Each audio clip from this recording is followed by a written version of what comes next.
151 సీట్లు గెలిచిన బలమైన ముఖ్యమంత్రి, బలమైన ప్రాంతీయ పార్టీ అధినేత, ఒక్క సీటు గెలిచినటువంటి ప్రాంతీయ పార్టీ అధినేతను పర్సనల్గా పదే పదే ఎన్నికల ముందు టార్గెట్ చేయటం ఎలా చూద్దాం?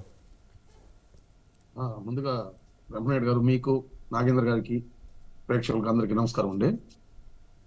నేను ఒక విషయం చెప్పదలుచుకున్నా. మీరు పదే పదే బలమైన అంటే వినడానికి చాలా కష్టంగా ఉందండి. ఎందుకు ఈ మాట చెప్పాల్సి వచ్చిందంటే 151 మంది ఎమ్మెల్యేలు గెలిచిండొచ్చు, కానీ ఆ ఓట్ల శాతాన్ని మనం తీసుకుంటే బలమైన నాయకుడేం కాదండి. పెద్ద పెద్ద ఓట్లలో పర్సంటేజ్ లో పెద్ద డిఫరెన్స్ లేదు. ఓకే, గెలిచారు కాబట్టి ఆయన మన ముఖ్యమంత్రి, మనకి మీకు అన్నగారు చెప్పినట్టు అందరికీ ఆయన ముఖ్యమంత్రి కాబట్టి ఆ గౌరవనీయ ముఖ్యమంత్రి గారు అని మనం సంబోధించాలి, ఆయన గౌరవంగా చూసుకోవాలి. ఇక్కడ సమస్య అంతా ఎక్కడ వస్తుందంటే ఆయన గౌరవాన్ని ఆయన కాపాడుకోలేకపోతా ఉన్నాడు. అది సమస్య. ఇప్పుడు అన్నగారు అన్నట్టు అగ్గిపెట్టి మచ్చానో ఇంకో శ్రీరెడ్డనో ఇలాంటి వాళ్ళు వాళ్ళు తినడానికి వాళ్ళ బతుకు తెరువు కోసం చేసే చిల్లరి శాస్త్రాలు, చిల్లరి మాటలు ఒక రాష్ట్ర ముఖ్యమంత్రిగా 151 మంది బలమైన ముఖ్యమంత్రిగా మీరు అన్నట్టు ఇలాంటి చిల్లర మాటలు మాట్లాడు ఎంతవరకు సభండి? అసలు మనం ఎక్కడ మాట్లాడుతున్నాం? ఈ పాటలు ఎక్కడ మాట్లాడాం? ఓ వేదిక, ఆ వేదికలో ఎవరున్నారు? ఆ సభలో ఎవరున్నారు? ఆడవాళ్ళు ఉంటారు, చిన్న పిల్లలు ఉంటారు, ఆడవాళ్ళు ఉన్నారు, పిల్లలు ఉన్నారు. వాళ్ళ ముందర ఏం మాట్లాడాలండి? అరే, మన రాష్ట్రానికి ఇన్ని వనరులు ఉన్నాయి, భౌగోళికంగా మనకున్న ఎసెట్స్ ఉన్నాయి, వీటిని యూటిలైజ్ చేసుకోవడానికి నాకున్న నాలెడ్జ్ ని మీకు చెప్తాను. మీరు భవిష్యత్తులో ఎదగండి, వ్యాపార పరంగా ఎదగాలంటే ఎంబీఏలు చేయండి, ఉద్యోగ పరంగా ఐఏఎస్లు అవ్వండి. మనకి మిగతా రాష్ట్రాలకు భిన్నంగా అత్యంత పొడవైన తీర ప్రాంతం ఉంది. దాని ద్వారా వాణిజ్యాన్ని అభివృద్ధి చేద్దాం. మన రాష్ట్రం బాగుపడుతుంది. మీరు యువత ఈ రోజు మీరు చదువుల్లో మీరు ఇలా పలానా చదువులు చదివితే మీకు అవకాశాలు ఇలా ఉంటాయి, ఇలాంటివి చెప్పాల్సిన ముఖ్యమంత్రి పవన్ కళ్యాణ్కి 3 పెళ్లిళ్ళు, 4వ పెళ్లి నేనే చేస్తాను ఎందుకండి చౌకబారు మాటలు?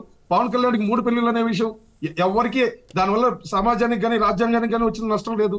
అసలు మీ నాన్నగారికి 2వ భార్య ఉన్నదని, మీ తాతగారికి ఒక తాతకేమో 2 భార్యలని, ఇంకో తాతకి 3 భార్యలని మాకు ఎవరికి తెలియదు. ఇప్పటి వరకు చాలా మందికి తెలియదు. ఈయన కెలుక్కోవడం వల్ల ఇవంతా వచ్చాయి.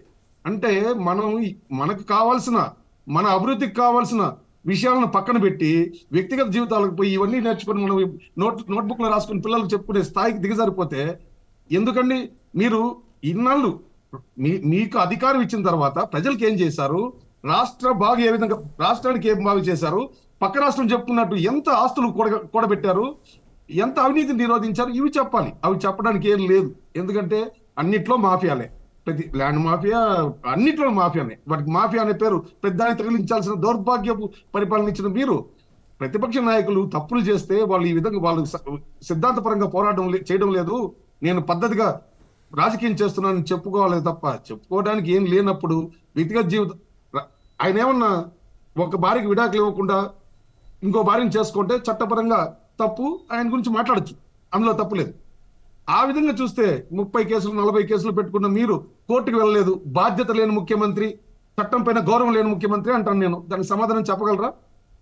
10 ఏళ్లుగా పదవిని అడ్డం పెట్టుకొని కోర్టుకు వెళ్లకుండా ఉన్న ముఖ్యమంత్రి ఇది దీనికి ఆధారాలు ఉన్నాయండి. మీకు కూడా తెలుసు. ఇంతసేపు ఆధారాలు లేకుండా మాట్లాడుకున్నామంటే తప్పు అయిపోతుంది. ఎన్ని ఆబ్సెంట్ పిటిషన్లు వేశారు ఇండియా చరిత్రలో? న్యాయ చరిత్రలో ఇన్ని ఆబ్సెంట్లు వేసి కోర్టుకు వెళ్లకుండా ఉన్న ఒకే ఒక వ్యక్తి జగన్మోహన్ రెడ్డి. ఈ విషయాన్ని అన్నగారు చెప్పినట్టు మనం కొన్ని నిజాలు మాట్లాడితే ఎక్కడ మన పైన పోలీసులు కేసులు పెడతారో, ఇలాంటి ఇంకా ఎంతకాలం భయపడతామండి? దగ్గరికి వచ్చేసింది ఎన్నికలప్పుడు. మీరు జగదీష్ గారు ఒక ప్రశ్న అడుగుతాను. మీరు ఒక సీనియర్ అడ్వకేట్, పొలిటికల్ అనలిస్ట్గా ఉన్నారు. అయితే ఇప్పుడు పవన్ కళ్యాణ్ గారు 3 పెళ్లిల వల్ల ఆంధ్రప్రదేశ్కి ఎంత ఎక్కువ నష్టం జరిగి ఉంటుంది? జగన్మోహన్ రెడ్డి గారు కేసులు అటెండ్ అవ్వకుండా, కోర్టుకు వెళ్లకుండా అవినీతి ఆరోపణ కేసుల్లో ఆయన నిందితుడిగా ఉన్నారు. గతంలో రిమాండ్కి కూడా వెళ్ళొచ్చారు. పూర్తిగా అయితే ఆ కేసులు అయితే పడలేదు, ఆయన క్లీన్ చిట్ అయితే రాలేదు. సో ఆ కేసుల వల్ల ఆయన కోర్టుకు వెళ్ళకపోవడం వల్ల ఎంత నష్టం జరిగింది రాష్ట్రానికి? రెండింటి వల్ల చెప్పకపోవడం వెరీ సింపుల్ అండి. తండ్రి అధికారాన్ని అడ్డం పెట్టుకొని వేల కోట్లు, లక్షల కోట్లు అక్రమంగా ప్రజాధనాన్ని లూటీ చేసిన ఆయన నిరూపించుకోవాల్సిన అవసరం, అది నిజమైతే దాన్ని ఎన్ఫోర్స్మెంట్ డైరెక్టరేట్ కావచ్చు, ఇంకో సంస్థ కావచ్చు, కేంద్ర సంస్థ కావచ్చు, ప్రజల సొమ్మును ప్రజలకి అప్పచెప్పాలి. దీనికి జాప్యం జరుగుతుంది అంటే ఆ మనీ ఏదైతే అక్రమ సంపాదన ఉందో అది ప్రజలకు నష్టమే కదండి. ఎగ్జాక్ట్లీ. పవన్ కళ్యాణ్ 3 పెళ్లిళ్ళ వల్ల నాకు కానీ మీకు కానీ నాగేంద్ర గారికి కానీ ఎవరికి నష్టం లేదండి. మహా అయితే పవన్ కళ్యాణ్ గారికి నష్టం, లేకపోతే ఆయన వివాహం చేసుకున్న వాళ్ళిద్దరికి నష్టం, ఒక నలుగురు వ్యక్తులకు నష్టం, లేకపోతే 4 కుటుంబాలకు నష్టం. సో జగన్మోహన్ రెడ్డి గారు కోర్టుకు వెళ్ళకపోవడం వల్ల, అవినీతి కేసులు తేలకపోవడం వల్ల రాష్ట్ర సంపదకే రాష్ట్రానికే కాదండి, దేశ ప్రజలకు కూడా నష్టం అండి. ఎందుకంటే ఈ డబ్బు ఎక్కడి నుంచి వచ్చింది? హవాలాదారు నుంచి వస్తే దేశానికి కూడా సంబంధించింది. వీటిలో చాలా ఉన్నాయి కదా మీకు. ఈ 30 ఈడీ కేసులు కానీ సిబిఐ కేసులు కానీ ఇవన్నీ కూడా చాలా క్లారిటీగా ఉన్నాయి. అసలు అందులో డొల్లతనం ఉంటే ఖచ్చితంగా కోర్టుకు వెళ్ళి ఈ పాటికి ఎప్పుడో ట్రయల్ ముగిసేది నాకు తెలిసి. కోర్టుకు వెళ్తే నిజాలు బయటపడతాయి అనే భయంతో మీరు వెళ్ళలేదని నేను అంటాను. దీనికి ఆధారాలు అవసరం లేదు. నేను ఆరోపణ చేస్తాను. మీరు గెలుస్తారనే నమ్మకం ఉంటే ఖచ్చితంగా వాయిదాలకు వెళ్తారు. యాజ్ ఏ అడ్వకేట్ గా చెప్తున్నాను. ఎవరైనా కేసు గెలుస్తాం అనుకున్న వ్యక్తి ఖచ్చితంగా కోర్టుకి రెగ్యులర్ గా వచ్చి ఆ కేసు డిలే కాకుండా చూసుకుంటారు. ఇది ఇన్ జనరల్ అందరికీ తెలిసిన విషయం. ఇది అంటే డిలే చేస్తున్నాం అంటే మనం తప్పు చేస్తాం. జగదీష్ గారు, ఇప్పుడు జగన్మోహన్ రెడ్డి గారు తన సచ్చీలత నిరూపించుకోవాల్సినటువంటి అవసరం ఖచ్చితంగా ఉంది కదా. 10 సంవత్సరాల నుంచి ఎంతోమంది సపోజ్ ఇప్పుడు వైసీపీలో ఉన్నటువంటి వారందరూ కూడా జగన్మోహన్ రెడ్డి గారు ఏ తప్పు చేయలేదని నమ్ముతారు, నమ్మబట్టే ఓటేశారు. సో మిగతా ప్రజలు దాదాపు ఆయనకి మహా అయితే ఒక 51-52% ఓటింగ్ పడి, మిగతా అంటే 100కి కనీసం 40 మంది ప్రజలు ఆయన్ని ఈరోజు ఆయన అవినీతి చేశారు, ప్రజాధనాన్ని అంతా కూడా ఆయన వాళ్ళ నాన్నగారు అధికారంలో ఉన్నప్పుడు ఆయనే దోచుకున్నారు, ఆ డబ్బుతోనే బెంగళూరులో ప్యాలెస్లు కొన్నారు, ఆ డబ్బుతోనే హైదరాబాద్లో లోటస్ పాండ్లు కట్టారని ప్రజలు ఆయన్ని అపార్థం చేసుకుంటున్నారు. కాబట్టి అది కాదు, ఇది నా కష్టార్జితో నిరూపించుకోవాల్సిన అవసరం ఆయనకు ఉందంటారా? ఇక్కడ మీకు ఒక చిన్న క్లారిఫికేషన్. మీరు వైసీపీలో ఉన్న వాళ్ళందరూ జగన్మోహన్ రెడ్డి తప్పు చేయలేదని నమ్మినారని ఎందుకు అనుకుంటున్నారు? అంటే అలా అనుకుంటేనే కదా సార్ ఓటేసేది. తప్పు చేస్తే చేశాడు, నా వాట నాకుంటే చాలు, నా తప్పులు కప్పిపుస్తే చాలు అనుకునే వాళ్ళు ఉండొచ్చు కదా. మొత్తం ఈయన సచ్చినుడు, ఈయన గొప్పడని చెప్పి వైసీపీలో ఉన్నారంటే అది ఎలా నమ్ముతాం మనం? అంతెందుకంటే ఇన్ని రోజులు ఇతనితో సహవాసం చేసిన వాళ్ళందరూ బయట వస్తున్నారు. వాళ్ళు ఈ రోజు చెప్తున్నారు అతను తప్పుడు మనిషి నాకు తెలుసు అని. అప్పుడు ఎందుకు వెళ్ళారు? వాళ్ళు వాళ్ళ స్వార్థం కోసం వెళ్ళారు. ఒక స్వార్థపరునికి 100 మంది 100లో 50 మంది కూడా ఉన్నారు అంటే ఆ 50 మందిలో కూడా వాళ్ళకి ఏదో సమస్యలు ఉన్నాయి, వాళ్ళు పరిష్కరించుకోవాల్సిన సమస్యలు ఉన్నాయి కాబట్టి ఆయన కూడా ఉన్నారని అనుకోవచ్చు కదా. నమ్మకం కాదు ఇక్కడ, స్వార్థంతో ఉన్న వాళ్ళు కూడా ఉండొచ్చు కదా. ఇంకో విషయం మీరు అన్నట్టుగా ఒక చిన్న ఎగ్జాంపుల్ చెప్తానండి విత్ యువర్ పర్మిషన్. మనకి సింగరేణి కోల్ నుంచి మనకు వాటా ఉంది. ఆంధ్రప్రదేశ్కి వచ్చి 49%, తెలంగాణకి 51% అనుకుంటా. నాకు ఆ వాటాలు కరెక్ట్గా తెలియదు. మనకు కూడా వాటా ఉంది. మనం వచ్చి అక్కడ పర్చేస్ చేసుకోవాలంటే 5,250 రూపాయలతో ఒక లోడ్ వస్తుందండి. మనకి ఒక లోడు కోల్ వచ్చి 5,250 రూపాయలకి వస్తుంది కోల్. అయితే మనం కోల్ ఎక్కడ కొంటాను? 19,000 రూపాయలు పెట్టి అదాని దగ్గర కొంటుంది మన రాష్ట్రం. అంటే 4 రేట్లు. అదే తెలంగాణ 5,250 రూపాయలు పెట్టి కోలుకొని పవర్ జనరేట్ చేస్తా ఉంది. మరి ఎందుకు కొనాల్సి వస్తుంది అదాని దగ్గర? ఈ లాలుచి రాజకీయం ఏంటి? ఇంత ఖర్చు పెట్టి ఈ భారం ఎవరిపైన పడతా ఉంది? ఇలాంటివి చెప్పండి. ఇవి పాలసీ మ్యాటర్స్, ఇవి సైద్ధాంతిక మిమ్మల్ని విభేదించే విషయం. వీటి వల్ల ఎక్కువ నష్టం జరుగుతుంది, రాష్ట్ర ప్రజలందరికీ నష్టం జరుగుతుంది. కానీ పవన్ పెళ్లిల వల్ల కన్నా వీటి వల్ల ఎక్కువ నష్టం జరుగుతుంది. ఇలాంటివి ప్రజాపతుల దగ్గర నుంచి మెటీరియల్ తీసుకొని ప్రజలకు చెప్పి అవేర్నెస్ చేయాల్సిన బాధ్యత ప్రతిపక్షాలది. వాళ్ళ ప్రయత్నాలు వాళ్ళు చేస్తున్నారు కాదంటే. ఇలాంటి వాటికి సమాధానం చెప్పే దమ్ము లేక, సత్తా లేకుండా, చేసిన పనులు చెప్పుకోవడానికి ఏమీ లేక వ్యక్తిగత విమర్శలకు వెళ్ళడం వల్ల మీ కుటుంబంలో 4 తరాల నుంచి అన్ని విషయాలు బయటపడతా వస్తాయి. దీనివల్ల ఉపయోగం మనకు ఉపయోగం లేదు, వాళ్ళకి ఉపయోగం లేదండి. వాళ్ళ కుటుంబ విషయాలు మనకు అవసరం లేదు, మన కుటుంబ విషయాలు వాళ్ళకి అవసరం లేదు. మనం సమాజానికి మన వల్ల జరిగే చెడ్డ గురించి మాట్లాడుకోవాలి, మన వల్ల జరిగే మేలు మంచి గురించి మాట్లాడుకోవాలి. పవన్ కళ్యాణ్ ఎక్కడైనా సమస్య ఉంటే అక్కడికి వెళ్ళి ఆయన సొంత డబ్బులు, ఆయన సొంత జోబి డబ్బులు, కష్టార్జితం, మీరు చెప్పినట్టు ప్యాకేజ్ అనుకున్నా మీ కర్మది, కష్టార్జితంతో వాళ్ళకి సేవ చేస్తున్నాడు. అదే ప్రతిపక్ష పార్టీలు ట్రస్ట్ పెట్టి పిల్లలు చదివిస్తా ఉన్నాయి, టీడీపీ కావచ్చు, ఇంకో పార్టీ కావచ్చు. వైసీపీ వాళ్ళు భోజనాలు 10 మంది భిక్షగాళ్ళకి భోజనం పెట్టి చెప్పండి, ఎక్కడా చెప్పుకోవడానికి లేదు. అందరూ అనైతే మనం అయితే మాట్లాడుకోకూడదు. చాలా మంది పెట్టే వాళ్ళు ఉన్నారు, మీరు అన్నట్టు పెట్టని వాళ్ళు ఉన్నారు. అక్కడ ఇంకో విషయం, ఏదో రాజకీయ మీటింగ్లకు వచ్చినప్పుడు బిర్యానీలు వండి పెట్టడం కాదు నేను అనడం. నేను సేవ చేసే వాళ్ళు లేరని నేను అంటంలే. కానీ మన కళ్ళకు కనబడుతుంది ప్రతిపక్షాలు 2, జనసేన కావచ్చు, టీడీపీ కావచ్చు, ట్రస్ట్ ద్వారా కొంతమందిని ఆదుకుంటా ఉన్నారు.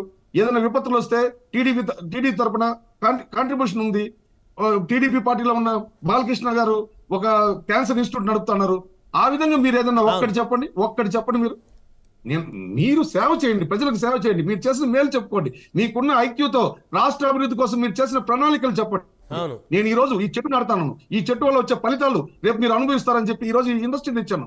ఉన్న ఇండస్ట్రీని వెళ్ళగొట్టారు, ఇండస్ట్రియలిస్టులు ఆంధ్ర వైపు కన్నెత్తకుండా చేశారు. పక్క రాష్ట్ర అసెంబ్లీలో 4 అభివృద్ధి మాటలు మాట్లాడితే అందులో 4 కంపేర్ చేసుకునేది మన రాష్ట్రంతోనే. అవును. మనతోనే కంపేర్. తెలంగాణ గురించి మీకు బాగా తెలుసు. ఉద్యోగాల గురించి, రోడ్ల గురించి, కరెంటు గురించి, అవినీతి గురించి, స్కాముల గురించి, స్కీముల గురించి అన్ని మనతోనే కంపేర్ చేసుకుంటా ఉంటారు. అభివృద్ధి లేని రాష్ట్రంగా మనం పక్క రాష్ట్రాలకి రోల్ మోడల్ అయిపోయినాం.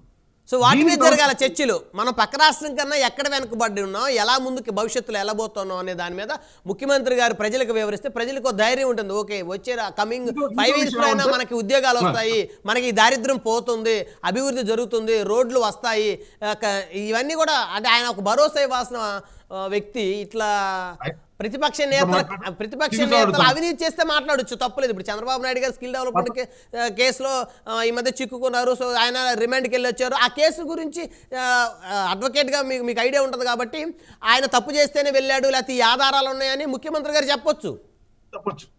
ఇంకో విషయం, నేను కొండాపూర్ లాంటి హైటెక్ సిటీని ఆంధ్రాలో నేను బిల్డప్ చేస్తున్నాను. ఈ 4 ఏళ్ళలో దానికోసం నేను ఫౌండేషన్ వేసాను. అమరావతి కాకపోతే ఇంకో దాన్ని నేను అభివృద్ధి చేశాను చెప్పాలి. 13 లక్షల కోట్ల MOUలు కుదుర్చుకున్నాము కదా సంవత్సరం క్రితం వైజాగ్ లో, ఐ థింక్. సో ఇవి ఎన్ని లక్షల కోట్లు ఇంప్లిమెంట్ అయినాయి, ఎంతమందికి ఉద్యోగాలు రాబోతా ఉన్నాయని ముఖ్యమంత్రి గారు భరోసా ఇస్తే ఈరోజు నిరుద్యోగ యువతంతా కూడా ఆయన వెనక నిలబడేటువంటి అవకాశం ఉంటుంది. ఇంకో విషయం, ఇక్కడ మీరు అంటున్నారు కాబట్టి ఇప్పటి వరకు మనం చరిత్రలో చాలా చూస్తుంటాం, మన వయసుకి చాలా చూసాం. ఢిల్లీలో ప్రైమ్ మినిస్టర్ తో మాట్లాడిన ప్రతి ముఖ్యమంత్రి బయట వచ్చి నేను ఈ విషయాలు మాట్లాడినాను. ఇప్పుడు లేటెస్ట్ గా రేవంత్ రెడ్డి గారు వెళ్ళి ప్రైమ్ మినిస్టర్ తో మాట్లాడొచ్చారు. వస్తానే ఆయన ప్రెస్ మీట్ పెట్టాడు. ఒక్కసారైనా ప్రెస్ మీట్ పెట్టిన పాపాన్ని ఈ ముఖ్యమంత్రి పోలేదు. ఇది గుర్తు పెట్టుకోవాల్సిన విషయం. అంటే నీకు మాకు జవాబుదారీతనం లేదు అనడానికి ఇది గొప్ప ఉదాహరణ. అంటే దేని మీద అయితే మాట్లాడాల్సిన ముఖ్యమంత్రి గారు ఆ విషయాలు మాట్లాడకుండా ఏ విషయాల మీద అయితే మాట్లాడకూడదు ఆ విషయాలు మాట్లాడే పరిస్థితికి ఎందుకు వచ్చారనుకోవాలి. నేను ఒక టైట్ సవాలు ఈ గవర్నమెంట్ కావచ్చు, ఈ గవర్నమెంట్ లో ఉన్న మినిస్టర్లకు కావచ్చు, మన ఐటీ మినిస్టర్ అమర్నాథ్ రెడ్డి లాంటి వాళ్ళకి కావచ్చు, రెడ్డి కాదు అమర్నాథ్ గారు, గుడివాడ అమర్నాథ్ ఇలాంటి వాళ్ళకి కావచ్చు, నేను ఒక స్ట్రైట్ క్వశ్చన్, మంచి పవర్ పాయింట్ ప్రెజెంటేషన్ ఈ రాష్ట్రం గురించి అభివృద్ధి గురించి ఇవ్వగలిగిన ఒక్కడంటే ఒక్కడు వైసీపీలో ఉంటే నేను రేపటి నుంచి రాజకీయాలు మాట్లాడు. ఒక్కడంటే ఒక్కడు.